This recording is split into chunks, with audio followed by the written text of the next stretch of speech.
नमस्कार दोस्तों। मैं अरविंद मुखरिया बहुत दिनों बाद आपके सामने आया हूँ और मेरा आने का एक ही उद्देश्य है। इस सदी की दुनिया की सबसे बड़ी महामारी में आप हम सब मिलकर काम करें ताकि इस महामारी से बच सकें। विशेषकर यह महामारी वर्तमान में युवाओं को अपनी चपेट में ले रही है। सबसे बड़ी कारण है इससे होने वाला फेफड़ों में निमोनिया, जिससे कि अधिकतर युवा इसकी चपेट में आ रहे हैं। हालांकि उनकी इम्यूनिटी शक्ति बहुत मजबूत होती है,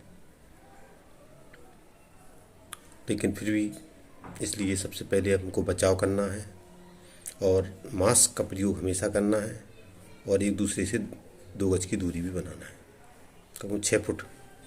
क्योंकि कह रहे हैं वायरस हवा में फैल रहा है कई प्रकार से, इसलिए हमें भीड़ भाड़ वाले इलाकों में भी नहीं जाना है, बाज़ार में फालतू घूमना भी नहीं है, एक मोटरसाइकिल पे 4 4 5 5 बैठ के भी नहीं निकलना है।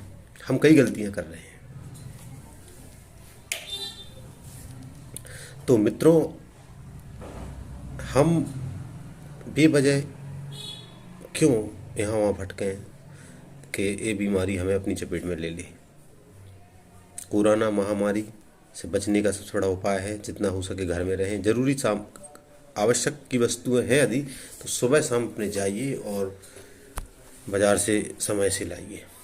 मित्रों, जैसा कि आप लोगों को पता होगा कि सदी की इतनी बड़ी बीमारी और महामारी से लड़ने का सबसे बड़ा हथियार है अपने आप को सुरक्षित रखें। दुख बहुत है अपने लोगों का जाने का। मेरे रिश्तेदार भी इस गंभीर परिस्थिति में चले गए हैं। उनको भी मुझे याद करने का समय है आज। मेरे साड़ू भाई थे पाली में, पांडे जी, वो भी इस महामारी में अपने प्राणों को खो चुके हैं। और वर्गो सागर में मेरे भी एक साड़ू भाई हैं, उनकी माता जी का भी देहांत हो गया है। ललितपुर के कई मेरे जैन मित्र, मेरे ब्राह्मण मित्र और मेरे और भी कई ऐसे मित्र रहे हुए हैं जिन्होंने अपने लोगों को खोया है। मेरे मोहल्ले चौबयाने में भी कई लोग आकस्मिक निधन हो गया है कई लोगों का, जिन्होंने अभी संसार देखना ही प्रारंभ किया था। कई ऐसे लोग भी चले गए हैं। कई ऐसे लोग भी होते हैं जो टीके लगवाने के बाद यहाँ वहाँ फिरते हैं, घूमते हैं और उस बीमारी की चपेट में आ जाते हैं। हमें सबसे बड़ी बात है कि अपने आप को सुरक्षित रखना है। सुबह यदि ज़रूरत है घर के सामान की, दूध है, सब्जी है, एक बार जाएं बाज़ार, तुरंत लेके आएँ। 10 व्यक्तियों के 10 दुकानों पर जाके भाव ना करें। तुरंत एक दुकान पर जाएं, जो मिल रहा है, जो उपस्थित है उस समय, जो वस्तु है, जो सब्जी, वो लें और जा घर आएं। सबसे बड़ा तरीका ही है। मित्रों, मुझे ये लगता है कि परिस्थितियाँ कुछ भी हों, व्यक्ति को अपने आप में संयम यदि रखे तो वो हर चीज़ से निपट सकता है। एक क्वारंटाइन विशेषता होती है। बहुत पहले एकांतवास बताते हैं हिंदी में कि एकांतवास में रख दिया जाता था। पहले महामारियाँ फैलती थीं तो जो संक्रमित लोग होते थे उन्हें एक गांव से बाहर कोई स्थान बना दिया जाता था कि इस स्थान से आप बाहर नहीं जाएंगे। ये कह सकते हैं कि लक्ष्मण रेखा से बाहर नहीं जाएंगे, इतने इतने एरिया से आप बाहर नहीं जाएंगे।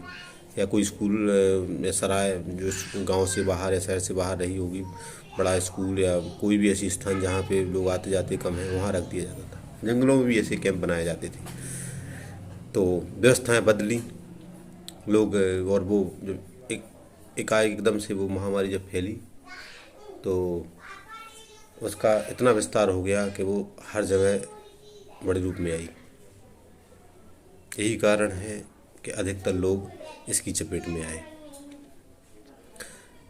लोगों ने उस पर ध्यान कम दिया और सबसे बड़ी बात क्या है कि इसको गंभीर नहीं लिया।